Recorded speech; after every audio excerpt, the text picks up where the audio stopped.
Counter कहाँ है? जवाब कहाँ है? काएं करना बंद कर दे कौवे की तरह, ये रहा जवाब। नमस्कार दोस्तों, कभी बिटोड़ा देखा है आपने? ये चीज, इसमें गोबर के बने हुए उपले रखे जाते हैं। हरियाणवी में एक कहावत है कि बिटोड़े के मुंह से उपले ही निकलेंगे। अभी कुछ हफ्ते पहले किसी दोस्त ने मुझे कहा कि एल्विश यादव ने मेरे ऊपर एक वीडियो बनाया है, मेरा क्या कहना है उस वीडियो को लेकर। मैंने कहा भाई क्या यार, क्या उम्मीद करते हो, बिटोड़े के मुंह से उपले ही निकलेंगे। मैंने तो एंटी नेशनल घोषित कर दिया। अब देखो एनआईए ने पकड़ लिया। एल्विश तेरे जितने भी झूठ पकड़े हैं मैंने अभी तक सिर्फ 5-6 मिनट के वीडियो के सेक्शन में पकड़े हैं, अभी तो और झूठ पकड़ने बाकी है। पकड़ लिया। अच्छा बात नहीं है। तो दोस्तों, ध्रुव राठी ने जो लेटेस्ट वीडियो अपलोड किया है एल्विश यादव को जवाब देते हुए, वो वीडियो देखकर रिएक्शन देने वाले हैं। पिछले कई दिनों से एल्विश यादव वीडियो बना कर ध्रुव राठी को चिढ़ा रहा था और ध्रुव राठी से बार बार जवाब मांग रहा था। उसका ही जवाब देते हुए क्या गजब बेइज्जती की है एल्विश यादव की, और उसको एक नया टर्म कॉइन किया है जो गोडी एंकर और गोडी मीडिया टर्म कॉइन किए थे वरिष्ठ पत्रकार रवीश कुमार ने। अभी गोडी यूट्यूबर टर्म कॉइन किया है ध्रुव राठी ने। एल्विश यादव ने जो प्रूफ रखा था उसकी वीडियो पर ध्रुव राठी को एक्सपोज करते हुए उसका ही पूरा खुलासा कर दिया आज खुद ध्रुव राठी ने। तो चलिए पहले वीडियो देखते हैं। कहाँ है? काउंटर कहाँ है? जवाब कहाँ है? काएं करना बंद कर दे कौवे की तरह, ये रहा जवाब। खतरनाक जॉर्ज सोरोस, जिनके बारे में इतनी कंस्पिरेसी थ्योरीज फैलाई जाती हैं, इनके बीजेपी के साथ मैंने डायरेक्ट लिंक्स दिखा दिए। लेकिन एल्विश ने जो लिंक बताया हर्ष मंदर का मेरे साथ, आप भी सुनकर चौंक जाएंगे कि कोई इस लेवल का बेवकूफ कैसे हो सकता है। वैसे मुझे तो लगता है ये खुद ही इतना बेवकूफ है, क्योंकि इसने ये भी नहीं नोटिस किया कि ये वाला जो आदिल अमन था जो मेरे फेसबुक ग्रुप में था, उसके नाम की स्पेलिंग अलग थी और इस वाले आदिल अमन के नाम की स्पेलिंग अलग है। ऑलरेडी तेरे ऊपर इतने सारे कोर्ट केसेस चल रहे हैं, जमानत पर तू बाहर है, और फिर वीडियो में ऐसी आकर बकवास करता है कि और तेरे ऊपर कोर्ट केसेस आ जाए। नमस्कार दोस्तों, कभी बिटोड़ा देखा है आपने? ये चीज, इसमें गोबर के बने हुए उपले रखे जाते हैं। हरियाणवी में एक कहावत है कि बिटोड़े के मुंह से उपले ही निकलेंगे। अभी कुछ हफ्ते पहले किसी दोस्त ने मुझे कहा कि एल्विश यादव ने मेरे ऊपर एक वीडियो बनाया है, मेरा क्या कहना है उस वीडियो को लेकर। मैंने कहा भाई क्या यार, क्या उम्मीद करते हो, बिटोड़े के मुंह से उपले ही निकलेंगे। अब वैसे तो दोस्तों इन गोदी यूट्यूबर्स का एक पूरा झुंड बैठा है जिसने पिछले कुछ महीनों में मेरे ऊपर एक से बढ़कर एक हमले करने की कोशिश करी है। कोई मुझे कभी कुत्ता कहता है, कोई कॉकरोच कहता है, कोई कहता है कि मेरी वाइफ पाकिस्तानी है, तो कोई मुझे बुली कहता है। लेकिन इन सभी में से एल्विश सही मायनों में इन बेवकूफों का सरदार है, क्योंकि जितनी अनाप शनाप बातें इसने अपने वीडियो में करी ना मेरे बारे में, जितने दुनिया भर के झूठ इसने फैलाए, उतने शायद ही किसी ने फैलाए। इसने मुझ पर जो वीडियो बनाई उसका कई सारे यूट्यूबर्स ऑलरेडी काउंटर कर चुके हैं। जिन्होंने भगवा रंग पहन रखा वो छपरी है कि सब छपरी हैं, ये जितने भी ये सैफरन गमछा ओढ़ते हैं। अरे एल्विश भाई, ध्रुव राठी ने ये कहीं नहीं कहा कि जो भगवा रंग पहनता है वो छपरी है, बल्कि वो लोग जो भगवा रंग पहन के मस्जिद के सामने जाकर हाथों में तलवार लेके घूमते हैं, वो लोग जो भगवा रंग पहन के राम का नाम खराब करते हैं, वो छपरी हैं। इसे बोलते हैं भाई साहब ब्रेन वॉशिंग। किस चीज का सिस्टम है? बच्चे बिगाड़ने का, गैम्बलिंग ऐप प्रमोट करने का, या फिर भांग पीकर वीडियो बनाने का, बियर पीकर वीडियो बनाने का, माहौल खराब करने का? आखिर किस चीज का सिस्टम? किसी भी चीज को यहां से वहां जोड़ दिया, कभी बोला कुछ, दिखाया कुछ, कभी तो बोलना ही नहीं आया ढंग से। हर्ष मंदार कह लो या फिर हर्ष मंदर कह लो, जो भी है। तो this is an interview of Harmandar Singh. Harmandar Singh Harsh Mandar नहीं है, इज अ डिफरेंट गाय। अब जस्ट बिकॉज उनके नाम सिमिलर हैं तो इसने उन्हीं का आर्टिकल दिखा दिया, मतलब हद होती है यार। अब इस बात का कोई प्रूफ अवेलेबल नहीं है कि हर्ष मंदर और ध्रुव राठी डायरेक्टली कनेक्टेड हैं, लेकिन एक स्पेकुलेशन के आधार पे और एक कॉन्स्पिरेसी थ्योरी के आधार पे इस बात को इतने कॉन्फिडेंस से बता दिया जाता है। जो व्यक्ति गाली देता था वो व्यक्ति ने इस वीडियो में गाली नहीं दी, खुद ही बोल रहा है नहीं दे पाऊंगा। क्यों? क्योंकि इस व्यक्ति ने सुधारा है उसको। ये है पढ़े लिखे यूट्यूबर्स का फर्क। जब छपरियों का सरदार गाली देना बंद कर सकता है इस व्यक्ति के वीडियो की वजह से, तो फिर इसके जो गुलाम हैं वो क्यों नहीं गाली देना बंद करेंगे? इतनी बेइज्जती होने के बाद भी एल्विश का मन नहीं भरा, मुझसे कहने लगा कि काउंटर दो। कहाँ है काउंटर? कहाँ है काउंटर? काउंटर कहाँ है? काउंटर कहाँ है? जवाब कहाँ है? काएं करना बंद कर दे कौवे की तरह, ये रहा जवाब। बस एक चीज कहूंगा, विक्टिम कार्ड मत खेलियो इस वीडियो को देखने के बाद, रोना धोना नहीं चलेगा। पहले भी तू टीवी पर बहुत रोया। लोग मेरे को बोलते थे बीजेपी का दल्ला है। हमारे ध्रुव भाई को एंटी नेशनल्स में इतना इंटरेस्ट क्यों है? करने को कोई कुछ भी कर सकता है, पर इंसान कितना पागल होगा। बीजेपी की एक बड़ी पॉपुलर स्ट्रैटेजी है, आपने भी नोटिस किया होगा दोस्तों, कि जो भी इंसान बीजेपी की आलोचना करता है, ये बीजेपी वाले उसे एंटी नेशनल घोषित करते फिरते हैं। एल्विश ने भी यही किया कि ये इंसान एंटी नेशनल, वो एंटी नेशनल, फलाना एंटी नेशनल, ढिमकाना एंटी नेशनल। अब किसी तरीके से इन सभी लोगों के ध्रुव राठी से कनेक्शन जोड़ दो और इसे भी एंटी नेशनल घोषित कर दो। मैंने तो एंटी नेशनल घोषित कर दिया। आइए पॉइंट बाय पॉइंट देखते हैं कि इसने एग्जैक्टली क्या कहा था। इसने बात करी थी आदिल अमन नाम के एक आदमी की। साल 2020 के अंदर ध्रुव राठी ने एक फेसबुक ग्रुप बनाया जिसके अंदर वो एडमिन थे और इस ग्रुप के अंदर बहुत सारे लोग थे। उसके अंदर एक इंपॉर्टेंट चेहरा था जिसका नाम है आदिल अमन। पहली गलत इन्फो, साल 2020 में मैंने कोई ग्रुप नहीं बनाया। जिस ग्रुप की ये बात कर रहा है वो मैंने 2017 में बनाया था और 2020 तक तो मैंने उसे बंद कर दिया था। इस फेसबुक ग्रुप का नाम था ध्रुव राठी स्क्वाड। इसके साथ साथ मेरा एक फेसबुक पेज भी है सिर्फ ध्रुव राठी नाम से। इस ग्रुप को मैनेज करने के लिए मैंने कुछ एडमिन्स को चुना, उन लोगों में से जो मेरे फेसबुक पेज पर सबसे ज्यादा एक्टिव लोग थे। कौन ये लोग थे मैं नहीं जानता, मैंने सिर्फ इस बेसिस पर इन लोगों फेसबुक ग्रुप का एडमिन बनाया कि ये मेरे फेसबुक पेज पर सबसे ज्यादा लाइक और कमेंट करते थे। इनफैक्ट फेसबुक की खुद की ये सजेशन होती थी उस जमाने में। तो जो भी एडमिन्स थे मेरे फेसबुक ग्रुप के, उनमें से किसी से भी मैं आज तक पर्सनली कभी नहीं मिला। अब हुआ क्या कि इनमें से एक एडमिन आदिल अमन ने एक टाइम पर बड़े ही वायलेंट और एक्सट्रीमिस्ट टाइप के कमेंट्स किए जिन्हें ऑब्वियसली मैं सपोर्ट नहीं करता। बाकी एडमिन्स ने वो कमेंट्स मुझे दिखाए और मैंने फिर इसे एडमिन की पोजीशन से हटा दिया। अब लॉजिकल सी बात है, मैं हमेशा नाथुराम गोडसे वाली ऐसी मानसिकता का विरोध करता हूं, लेकिन बाद में मैंने रियलाइज किया कि अगर इस तरीके से चलता रहा, इस ग्रुप में कोई कुछ भी लिखेगा, ब्लेम वहां मेरे ऊपर आएगा बाद में। इसलिए साल 2020-21 के अराउंड मैंने इस पूरे फेसबुक ग्रुप को ही शट डाउन कर दिया। अब 4 सालों बाद हमारी कहानी में एंट्री होती है इस बेवकूफ की जो इस घटना को लेकर एक स्कैंडल बनाने की कोशिश करता है। ये अपनी इमेजिनरी कहानियां बनाता है कि आदिल और मैं तो जिगरी दोस्त हैं। अगर ध्रुव भाई ये वीडियो देख रहे हैं तो भाई के चेहरे पे मुस्कुराहट आ गई होगी क्योंकि पुराने साथी हैं, आम आदमी पार्टी में साथ में काम करते थे। जब प्रधानमंत्री मोदी सड़क छाप मवालियों को ट्विटर पर फॉलो करते हुए दिखते हैं तब तो ये गोदी इन्फ्लुएंसर सारा लॉजिक लगा देते हैं कि इसमें हमारे प्रधानमंत्री जी की क्या गलती। उन्हें क्या पता था कि ये इंसान ऐसी अभद्र भाषा का इस्तेमाल कर सकता है। याद है निखिल नाम का एक ट्विटर यूजर जिसने गर्व से कहा था कि प्रधानमंत्री मोदी उसे फॉलो करते हैं। इसने किस तरीके से एक महिला पत्रकार की मौत पर जश्न मनाया था, उनको गालियां दी थी। और प्लीज प्रधानमंत्री से रिक्वेस्ट कीजिए कि वो इस तरह के लोगों को फॉलो ना करें। कोई नहीं मिलता उनको हिंदुस्तान में तो मुझे फॉलो कर लें। लेकिन ये इकलौता ऐसा केस नहीं है। ये बीजेपी 2016 पेज जिसने जर्नलिस्ट स्वाति चतुर्वेदी के खिलाफ बहुत ही भद्दी भाषा लिखी, इसे भी नरेंद्र मोदी फॉलो कर रहे थे। बीजेपी 2014 अवनीश चौबे, कुल आदित्य, महावीर एम जैसे कितने और ऐसे थ्रेटनिंग और अब्यूजिव हैंडल्स हैं जिन्हें प्रधानमंत्री फॉलो कर रहे थे। इतना ही नहीं, प्रधानमंत्री मोदी ने तो अंकित जैन, सुरेश नखवा, तेजिंदर बग्गा जैसे कुछ हिंसक गालीबाज ट्रोल्स को अपने ऑफिशियल रेजिडेंस पर होस्ट भी किया था। क्या पहले चेक नहीं कर सकते थे कि ये कैसे लोग हैं? ऑनलाइन से अब ऑफलाइन पर आ जाए तो आसाराम बलात्कार के लिए कॉन्विक्ट हुआ, यहां नरेंद्र मोदी उसे माला पहनाते हुए और उसके पैर छूते हुए दिख रहे हैं।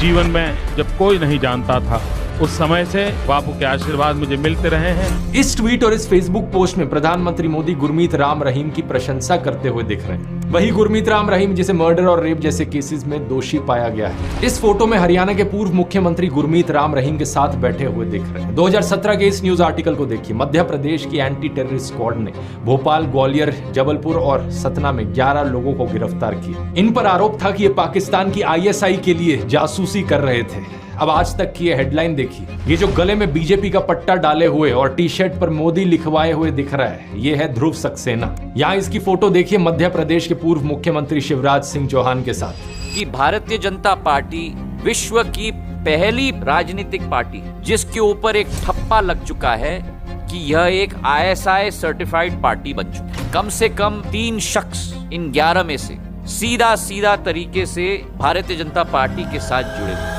अलेजिड आतंकवादियों के बीजेपी से सिर्फ 1-2 ऐसे कनेक्शन नहीं है, ढेर सारे हैं। 2022 के इस न्यूज आर्टिकल को देखिए। जम्मू के रियासी में पकड़े गए आतंकियों में से एक तालिब हुसैन जम्मू एंड कश्मीर बीजेपी के माइनॉरिटी मोर्चा IT सेल का फॉर्मर चीफ निकला। बीजेपी ने कहा कि यह केवल 18 दिन तक बीजेपी का सदस्य रहा था। नासिर और जुनैद की किलिंग का अक्यूज मोनू मानेसर इस फोटो में अनुराग ठाकुर के साथ, यहाँ लेट अरुण जेटली के साथ और यहाँ होम मिनिस्टर अमित शाह के साथ। इस फोटो में प्रधानमंत्री मोदी पूर्व बीजेपी सांसद प्रज्ञा ठाकुर के साथ दिख रहे हैं जो 2008 के मालेगांव बॉम्ब ब्लास्ट की एक अक्यूज है। बीजेपी नेताओं की एक्सट्रीमिस्ट टेंडेंसीज में डायरेक्ट इन्वॉल्वमेंट या इनडायरेक्ट एसोसिएशन के ये सब एग्जांपल्स तो बस ट्रेलर हैं। अगर मैं पूरी लिस्ट बनाने लग जाऊं तो यहाँ 3 घंटे की फिल्म बन जाएगी। बाबू बजरंगी का स्टिंग ऑपरेशन, यशवंत शिंदे का एफिडेविट, प्रज्वल रेवन्ना, आशीष मिश्रा, अनुराग ठाकुर, यति नरसिंह सरस्वती, सूरजपाल अमू, सुरेश चौहान के लिस्ट चलती ही जाती है। कोई कहता है गोली मारो, कोई लिंचिंग के लिए दोषी पाए गए लोगों को मालाएं पहनाता है, कोई बलात्कारियों को संस्कारी ब्राह्मण बताता है, तो कोई मुसलमानों के खिलाफ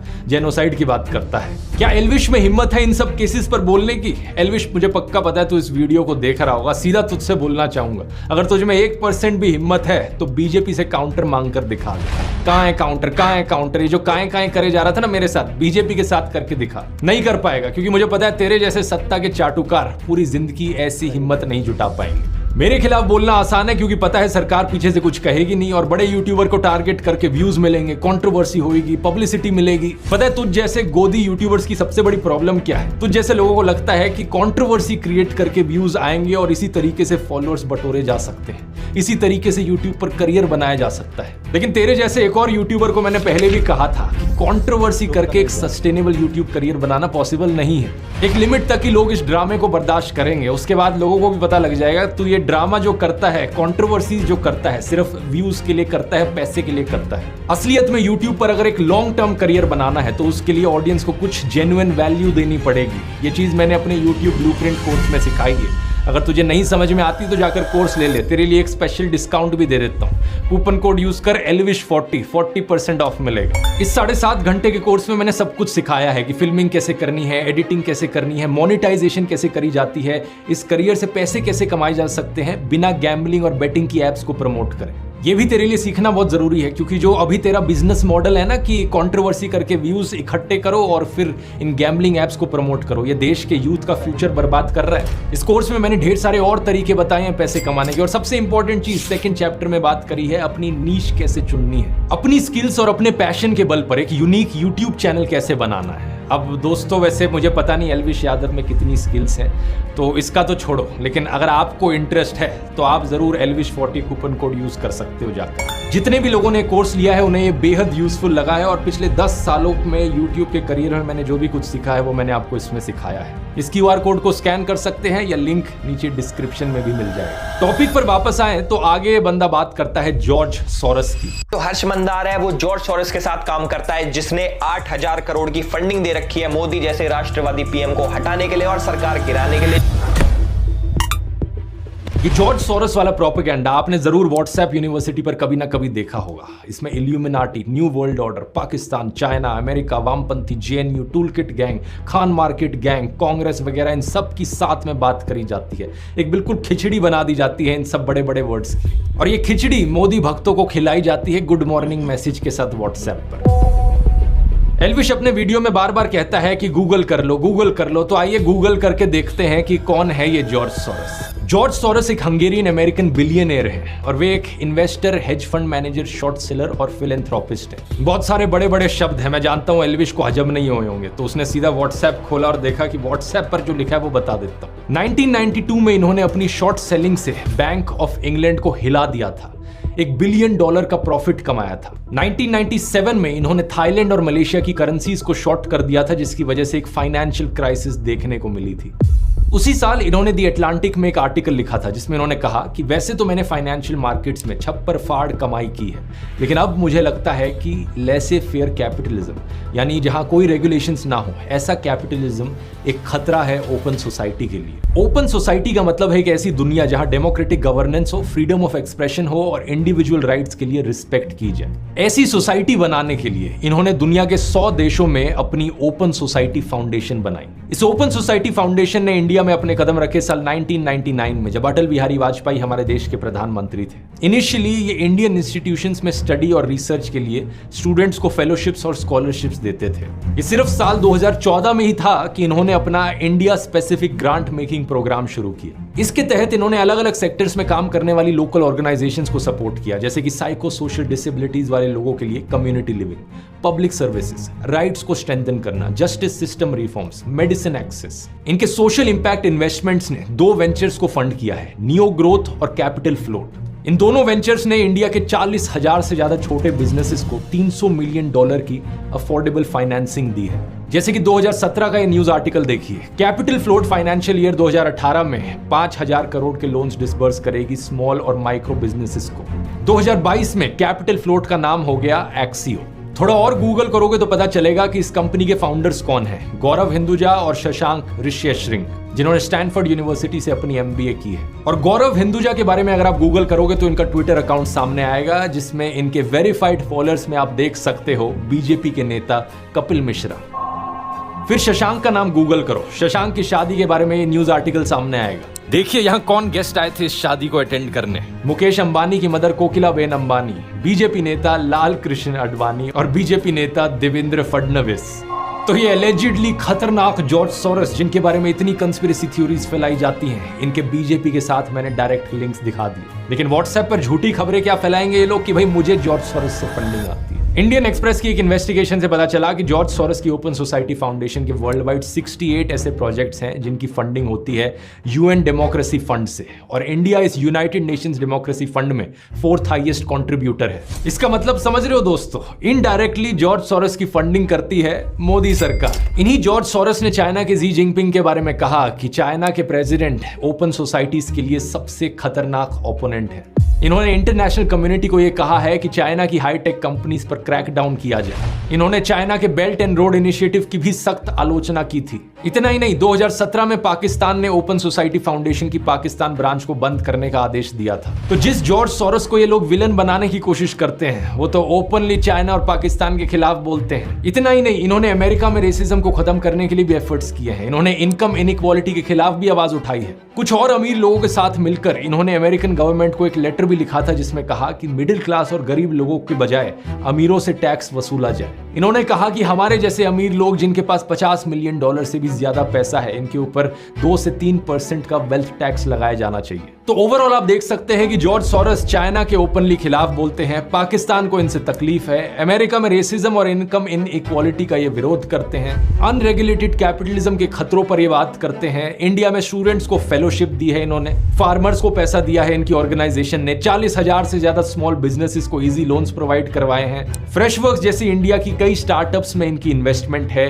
और इंडियन गवर्नमेंट यूनाइटेड नेशंस के डेमोक्रेटिक फंड में डोनेट करती है, जहां से इनके वर्ल्ड वाइड प्रोजेक्ट्स को पैसा मिलता है। यहां तक सुनने में तो सब ठीक ही लग रहा है, तो फिर प्रॉब्लम क्या है? प्रॉब्लम यह है कि इन्होंने इंडिया में डेमोक्रेसी के इरोजन पर कंसर्न जताया। प्रॉब्लम यह है कि इन्होंने नरेंद्र मोदी के खिलाफ भी बोला। प्रधानमंत्री मोदी और गौतम अडानी के एलिजिड नाजायज संबंधों के बारे में इन्होंने बात की। इन्होंने कहा कि नरेंद्र मोदी को अडानी क्राइसिस पर सवालों के जवाब देने होंगे ताकि फॉरेन इन्वेस्टर्स का विश्वास ना डगमगाए। Modi and business tycoon Adani are close allies. Modi is silent on the subject, but he will have to answer questions from foreign investors and in parliament. और आप तो जानते ही हो कि गोदी इकोसिस्टम के हिसाब से मोदी भारत है और भारत मोदी है इन लोगों के लिए। इसलिए कोई भी प्रधानमंत्री मोदी की आलोचना करे, इन लोगों का गैंग उसे भारत विरोधी डिक्लेयर कर देता है, फिर चाहे वो रियाना हो, भारत के किसान हो या फिर जॉर्ज सोरोस हो। अब ये सारा तो व्हाट्सएप और गोदी मीडिया पर घूम रहा प्रोपेगेंडा है, लेकिन एल्विश की बेवकूफी तो इससे भी ज्यादा कमाल की है। एल्विश कहता है कि जॉर्ज सोरोस को राहुल गांधी की आंटी जानती है, इसलिए वो आंटी हमारे देश के लिए खतरा है। जो हमारे जॉर्ज सोरोस हैं वो हमारे राहुल गांधी जी की आंटी फौरी नेहरू के बहुत ही करीबी दोस्त हैं। गूगल पर सर्च करो तो पता चलेगा कि 2017 में ऑलरेडी इनका देहांत हो चुका है, 108 साल की उम्र पर। एक ऐसी महिला जो आज से 7 साल पहले ही गुजर चुकी है, वो भी 108 साल की उम्र पर। एल्विश की राय में वो देश के लिए खतरा है। और वैसे तो 2009 का इंडियन एक्सप्रेस का ये आर्टिकल देखो, जिसमें बताया गया है कि फौरी नेहरू नेटिवली हंगरी से है, जहां से जॉर्ज सोरोस भी हैं। जॉर्ज सोरोस की तरह वो भी ज्यूइश थी। जब इंडिया में उनकी लव मैरिज हुई तो उन्होंने अपना नाम कर लिया था शोभा नेहरू। इस 2009 के आर्टिकल की हेडिंग है, मिस्टर सोरोस एक पुरानी दोस्त से मिलने गए। लेकिन 14 साल बाद 18 फरवरी 2023 में इसी को 2 गोदी वेबसाइट्स पब्लिश करती हैं और कहती हैं खुलासा खुलासा, जानिए बड़ा खुलासा है। 14 साल पुराने आर्टिकल को दिखाकर ये लोग नया खुलासा कहते हैं। ऐसा ही कुछ किया गया farmer prime minister Manmohan Singh की बेटी अमृत सिंह को लेकर। वैसे तो 2013 का यह आर्टिकल है जहां लिखा है, प्रधानमंत्री की बेटी को मानव अधिकार कानून में जबरदस्त काम करने के लिए सम्मानित किया गया। उनकी रिपोर्ट का नाम था globalising torture, CIA secret torture and extraordinary rendition. यहाँ उन्होंने 136 लोगों के बारे में बताया जिन्हें टेरर सस्पेक्ट्स बनाकर 54 देशों की जेलों में डिटेन किया गया, टॉर्चर किया गया। और यहाँ पर यह भी बताया गया है कि वो ओपन सोसाइटी जस्टिस इनिशिएटिव के साथ काम कर रही हैं, जिन्होंने इस रिपोर्ट को पब्लिश भी किया है। लेकिन इसके 7 साल बाद गोदी मीडिया वेबसाइट इसे भी छापकर कहती है ये देखो नया खुलासा खुलासा खुलासा। लेकिन लेटेस्ट इंफॉर्मेशन अगर पता करने की कोशिश करी होती तो अब ये ओपन सोसाइटी फाउंडेशन में काम कर भी नहीं रही है। अब ये स्टैनफोर्ड यूनिवर्सिटी में लॉ की प्रोफेसर है। इसके बाद एल्विश बात करता है हर्ष मंदर की। हर्ष मंदार कह लो या फिर हर्ष मंदर कह लो, जो भी है। नहीं, पहली बात तो जो भी नहीं होता है, हर्ष मंदर है उनका नाम। कल को तेरे नाम को भी ऐसे करके कोई बोले कि एल्विश कह लो या एल्विश कह लो, जो भी है, ऐसे नहीं होता। दूसरा आइए गूगल करते हैं कि अब ये कौन है। हर्ष मंदर एक फॉर्मर IAS ऑफिसर हैं जो 6 डिस्ट्रिक्ट्स में डिस्ट्रिक्ट हेड रहे हैं, डिविजनल कमिश्नर रहे हैं, मसूरी की Lal Bahadur Shastri IAS training academy में फैकल्टी रहे हैं और 2002 में इन्होंने गुजरात दंगों के विरोध में वॉलंटरी रिटायरमेंट ली थी। इन्होंने 24 किताबें लिखी हैं। इतनी किताबें एल्विश अपने 7 जन्मों में भी नहीं पढ़ पाए। पिछले 10 सालों में Dainik Bhaskar, Hindustan Times, the Hindu, Indian Express, Scroll, Live Mint, NDTV, Business Standard, article 14 जैसे अखबारों और न्यूज पोर्टल्स के लिए कॉलम भी लिखे हैं। श्याम बेनेगल की फिल्म समर इनकी लिखी हुई 2 कहानियों पर बेस्ड है। इन्होंने बहुत से कॉलेज यूनिवर्सिटीज में लेक्चर लिए हैं, जैसे कि IIM Ahmedabad, NALSA university of law, MIT, Boston, university of California, institute of development studies. 2010 से 2012 तक ये UPA सरकार द्वारा बनाए गए नेशनल एडवाइजरी काउंसिल के मेंबर थे। कई इंपॉर्टेंट बिल्स ड्राफ्ट करने में इनका योगदान रहा है, जैसे कि right to information, right to education, food security bill, child labour abolition. इन्होंने लिंचिंग्स के विरोध में कारवाए मोहब्बत कैंपेन चलाया और इन्हें इनके काम के लिए बहुत सारे अवार्ड्स मिले हैं, जैसे कि MA Thomas national human rights award 2002, Christy harmony award 2012 या क्वाइट मिलेथ अवार्ड 2020। लेकिन इस अनपढ़ बेवकूफ एल्विश के अनुसार ये भी एंटी नेशनल है। आप पूछोगे क्यों? क्योंकि इन्होंने जॉर्ज सोरोस की ओपन सोसाइटी फाउंडेशन के साथ काम किया है। वही हर्ष मंदार जो कि जॉर्ज सोरोस के लिए काम करता है। मतलब बिना सर पैर के जो मन में बकवास आए बोल डालो। अब सबसे इंटरेस्टिंग बात है कि इन सबसे मेरा क्या रिलेशन है। आज तक असलियत में दोस्तों मैं हर्ष मंदर से कभी मिला नहीं, ना मेरी उनसे आज तक कभी बात हुई। इनका नाम मैंने पहली बार एल्विश के वीडियो से ही सुना और जो भी ये इन्फॉर्मेशन मैंने आपको निकाल कर दी, इसका वीडियो देखने के बाद गूगल करके रिसर्च करके आपको दिखाई। लेकिन एल्विश ने जो लिंक बताया हर्ष मंदर का मेरे साथ, आप भी सुनकर चौंक जाएंगे कि कोई इस लेवल का बेवकूफ कैसे हो सकता है। एल्विश ने कहा कि मैंने CA और मणिपुर पर जो वीडियो बनाया वो मैंने हर्ष मंदर के ट्वीट देखकर बनाया। 4 अगस्त 2023 को हर्ष मंदार ट्वीट करते हैं मणिपुर दंगों के ऊपर और ठीक 2 दिन बाद हमारे ध्रुव भाई की वीडियो आ जाती है।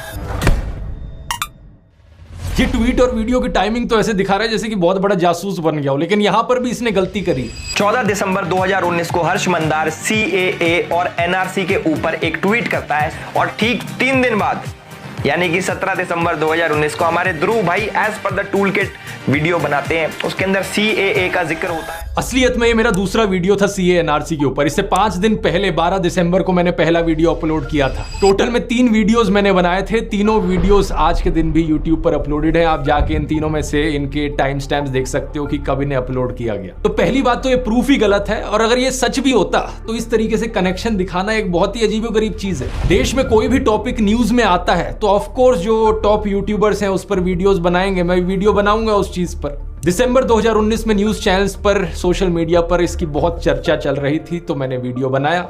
मेरे साथ साथ लाखों लोगों ने इस पर ट्वीट किए, फेसबुक पर पोस्ट किए। सेम चीज मणिपुर के लिए भी कही जा सकती है। जब मणिपुर का इशू चल रहा था तो मैंने उस पर वीडियो बनाया। अब लाखों लोगों के ट्वीट्स में से किसी एक इंसान को पकड़ लेना और कहना कि देखो इस इंसान के ट्वीट के बाद मैंने अपना वीडियो बनाया, भाई क्या लॉजिक है यार ये। और मणिपुर पर वो वीडियो बनाने का ख्याल मुझे इसलिए आया क्योंकि मणिपुर की ट्रैजिक क्लैशेस में उन 2 औरतों के वीडियो ने हर एक इंसान की आत्मा को झकझोर दिया था। हर एक इंसान जिसकी जमीन मरी नहीं हुई थी, जिसकी आत्मा बिकी नहीं हुई थी, उसने इस टॉपिक की बात करी है। लेकिन एल्विश जैसे सत्ता के चाटुकार का मुंह बिल्कुल बंद था मणिपुर जैसे इशू पर, और फिर कहता है कि मैं तो बड़ा नेशनलिस्ट हूं। तो हम तो भैया देश प्रेमी है खूब। अब हमें कुछ भी कह लो देश प्रेम हमारे अंदर भरा है। यहाँ पूरे शरीर में देश प्रेम भरा है। कुछ शर्म आती है तुझे या नहीं? रिसेंटली तुझसे नीट एग्जाम के बारे में पूछा गया तो तेरे मुंह में छाले पड़ गए, दांत दिखाकर हंसने लगा। गवर्नमेंट नीट एग्जाम, डॉक्टर्स के एग्जाम के पेपर लीक हुए, उस पर आपका क्या कहना है? क्योंकि ऑलरेडी एल्विश प्लीज मुनावर और तू चाहता है कि बाकी लोग भी तेरी तरह किसी सोशियो पॉलिटिकल इश्यूज पर बोले ही ना कुछ? क्या तू अपने फैंस और व्यूअर्स को बिल्कुल ही बेवकूफ मानता है कि कुछ भी बचकाना बात वो हजम कर लेंगे तेरी? एल्विश को यह अंदेशा तो जरूर था कि ऐसी बचकाना बातों पर लोग यकीन नहीं करेंगे, इसलिए एक और पैंतरा खेला इसने। हर्ष मंदर के साथ मेरा कनेक्शन जोड़ने की कोशिश में ये आदिल अमन को बीच में ले आया। कहने लगा कि आदिल अमन एक्चुअली में अब जर्मनी में रहता है और हर्ष मंदर के साथ काम करता है। सबसे अच्छी बात यह है कि हमारे आदिल अमन भाई भी जर्मनी शिफ्ट हो चुके हैं और 2019 से कारवाए मोहब्बत नाम की एक एनजीओ के साथ काम कर रहे हैं। इसके लिए इसने एक फेसबुक प्रोफाइल दिखाई पीछे प्रूफ के तौर पर, और जानते हो क्या दोस्तों, ये किसी और आदिल अमन की फेसबुक प्रोफाइल थी। लिटरली यहाँ पर दो अलग अलग इंसानों की बात करी जा रही थी। या तो ये खुद इतना बेवकूफ है कि इसने चेक भी नहीं किया कि यहाँ पर किसका फेसबुक प्रोफाइल दिखा रहा है, या फिर ये सही मायनों में अपने व्यूअर्स को बेवकूफ समझता है। वैसे मुझे तो लगता है ये खुद ही इतना बेवकूफ है, क्योंकि इसने ये भी नहीं नोटिस किया कि ये वाला जो आदिल अमन था जो मेरे फेसबुक ग्रुप में था, उसके नाम की स्पेलिंग अलग थी और इस वाले आदिल अमन के नाम की स्पेलिंग अलग है। ये नहीं सोचा इसने कि सेम इंसान कैसे हो सकते हैं। ये जो दूसरा वाला आदिल अमन है, इसकी ये फेसबुक पोस्ट देखी है।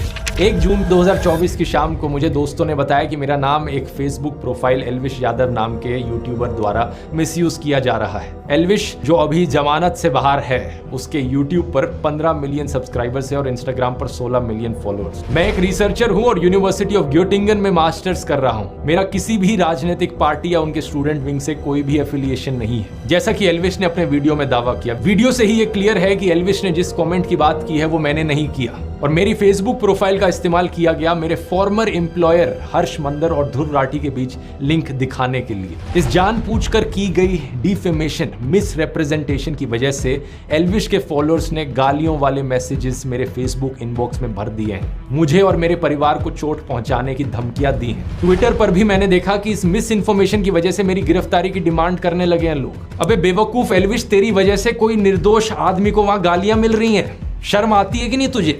आगे देखिए क्या लिखा है। मेरे वकील ने 3 जून को एल्विश यादव को एक लीगल नोटिस भेजा, ये बताते हुए कि जो कमेंट उसने मुझे एट्रीब्यूट किए हैं वो कमेंट मैंने किए ही नहीं, और ना ही मैंने किसी प्रोटेस्ट को ऑर्गेनाइज किया है। हमने उसे 3 दिन दिए थे वीडियो हटाने के लिए और एक क्लैरिफिकेशन इशू करने के लिए। 3 दिन बीत चुके हैं और अब मैं एल्विश यादव के खिलाफ एक लीगल केस करूंगा, मेरी रेपुटेशन को नुकसान पहुंचाने के लिए और मेरे परिवार की सेफ्टी को थ्रेटन करने के लिए। इसलिए मैंने वीडियो के शुरू में ही कहा था, रोना मत एल्विश, जो तू बकवास करता है उसका एक्चुअली में किसी की लाइफ पर असर पड़ता है। ऑलरेडी तेरे ऊपर इतने सारे कोर्ट केसेस चल रहे हैं, जमानत पर तू बाहर है, और फिर वीडियो में ऐसी आकर बकवास करता है कि और तेरे ऊपर कोर्ट केसेस आ जाए। एल्विश ने अपने वीडियो में कहा कि कोई भी आर्टिकल फार्टिकल दिखाकर किसी को भी कुछ भी साबित किया जा सकता है। मान लो कैमरामैन है, मुझे इसको गलत साबित करना है, मैं भाई कर दूंगा कैसे न कैसे करके आर्टिकल पार्टिकल दिखा के। और यही चीज एग्जैक्टली एल्विश ने अपने वीडियो में करी। मैं पूछना चाहूंगा, जरा अपनी ऑडियंस को बता दे, ये सब जो तूने किया सिर्फ व्यूज और पैसे के लिए किया या फिर ऊपर से कोई पे भी कर रहा था तुझे? हर्ष मंदर की बात करते हुए इसने एक आर्टिकल दिखाया, एक लाइन को अंडरलाइन कर दिया कि मेरे माता पिता तांजानिया में ब्रिटिश पुलिस के लिए काम करते थे। अब इस आर्टिकल को देखो, यहां तो मंदर की बजाय सिंह लिखा है। इस आर्टिकल की ये लाइन को मैंने गूगल पर सर्च किया डबल कोट्स के साथ, तो ये वाला आर्टिकल सामने आया। ये एक इंटरव्यू था कैप्टन हरमंदर सिंह के साथ, जो कि एक बहादुर ऑफिसर थे। इनका जन्म साल 1926 तांजानिया में हुआ था, और जब वो सिर्फ 33 साल के थे, यानी कि 1959 में चाइना ने तिब्बत पर अटैक कर दिया था। उस समय कैप्टन हरमंदर सिंह ने दलाई लामा को बचाकर भारत लाने में एक अहम भूमिका निभाई थी। पद्म अवार्ड्स की सरकारी वेबसाइट पर हम देख सकते हैं कि इन्हें 1960 में पद्मश्री से सम्मानित किया गया। अबे एल्विश, और कुछ नहीं तो कम से कम ऐसे बहादुर ऑफिसर का तो सम्मान कर लेता। माना कि तू अनपढ़ टाइप का है, लेकिन क्या इतना भी पढ़ना नहीं आता कि हर्ष मंदर और हरमंदर सिंह में डिफरेंशिएट कर सके? और वैसे मैं आपको बता दूं दोस्तों, हर्ष मंदर इन्हीं कैप्टन हरमंदर सिंह के बेटे हैं। यहां पर अगर हर्ष मंदर भी चाहें तो वो भी सीधा सीधा एल्विश के ऊपर डिफेमेशन का केस कर सकते हैं। इतना ही नहीं, former prime minister Manmohan Singh ji की बेटी अमृत सिंह के खिलाफ जो तूने झूठ फैलाया है, वो भी केस कर सकती हैं तेरे ऊपर। और तो और मैं भी केस कर सकता हूं तेरे ऊपर डिफेमेशन का। मेरे लॉयर ने कहा कि जो भी तूने बकवास करी है इस वीडियो में, वो सीधे तौर पर क्रिमिनल डिफेमेशन का केस बनता है। अगर ये सारे और केसेस कल को तेरे ऊपर हो गए तो फिर विक्टिम कार्ड मत खेलियो। मैंने पहले ही वार्न किया था इस वीडियो में। जितने फालतू के फर्जी लिंक्स एल्विश ने मेरे बनाने की कोशिश करी और लोगों के साथ, उससे सीधा कनेक्शन मैं इसका बना सकता हूं। एल्विश ने अपने एक वीडियो में अखिलेश यादव को सपोर्ट दिखाया था। वैसे हम तो भाई अखिलेश के सपोर्टर है भाई। यादव बिरादरी जिंदाबाद कर रखी है हमने पूरे यूपी में। तो भाई बताओ कि क्यों ना करें हम अखिलेश को सपोर्ट। अखिलेश यादव के अलायंस पार्टनर कौन है? राहुल गांधी। तो अगर ये राहुल गांधी को देशद्रोही ठहरा रहा था वहां पर अपने वीडियो में, तो ये खुद भी देशद्रोही हुआ। और दूसरी तरफ बीजेपी से भी तेरे इतने ही लिंक्स हैं, इतने सारे पॉलिटिशियंस के साथ जाकर तूने फोटो खिंचाई है, शो ऑफ किया है, अपना सपोर्ट जताने की कोशिश करी है। तो चाहे इस तरफ से हो चाहे उस तरफ से, तेरे भी फालतू के कैसे कनेक्शंस बनाए जा सकते हैं और तुझे भी एंटी नेशनल घोषित किया जा सकता है। मैंने तो एंटी नेशनल घोषित कर दिया। अब देखो NIA ने पकड़ लिया। एल्विश तेरे जितने भी झूठ पकड़े हैं मैंने अभी तक सिर्फ 5-6 मिनट के वीडियो के सेक्शन में पकड़े हैं, अभी तो और झूठ पकड़ने बाकी है। पकड़ लिया। तूने और बहुत सारे आरोप लगाए थे मेरे ऊपर कि कैसे मैंने अपने व्हाट्सएप चैनल पर झूठी जानकारी फैलाई, टेलीग्राम पर पोर्नोग्राफिक कंटेंट शेयर किया, क्या क्या बकवास तू इमेजिन करता है। कभी तूने कहा कि मैं कोई फर्जी कॉइन प्रमोट करता हूं, कभी तूने कहा कि मेरा आम आदमी पार्टी के साथ लिंक है। जो तूने गंदगी फैलाई है इसको साफ करने में एक और वीडियो लगेगा। आगे के एक वीडियो में दोस्तों बाकी सारे आरोपों को भी डिटेल में समझेंगे और इस एल्विश यादव की असली पर्सनैलिटी को भी पकड़ेंगे। इतने एल्विश थोड़ा इंट्रोस्पेक्ट कर, अंकल आंटी से जाकर बात कर, उन्हें ये वीडियो दिखा, उन्हें भी बता कि कितने और कोर्ट केसेस अब तेरे ऊपर किए जा सकते हैं। और हाँ, विक्टिम कार्ड मत खेलना, मुझे नहीं चाहिए कि तू दोबारा से जाकर किसी न्यूज चैनल पर रोना धोना कर। आप लोगों ने वीडियो देखा, वीडियो की कौन सा पार्ट आप सबको अच्छा लगा और एल्विश यादव को जो ध्रुव राठी ने जवाब दिया उस पर क्या है आपकी राय, नीचे कमेंट करके जरूर जाइएगा। और लास्ट में जो ध्रुव राठी ने एल्विश यादव की नकल उतारी है ना, मुझे वो सबसे ज़्यादा अच्छा लगा। आपको कैसा लगा जरूर बताइएगा। आज के लिए बस इतना ही था। आप लोगों से मिलते हैं फिर एक नई और दमदार वीडियो के साथ। तब तक के लिए मुझे दीजिए इजाज़त। जय हिंद।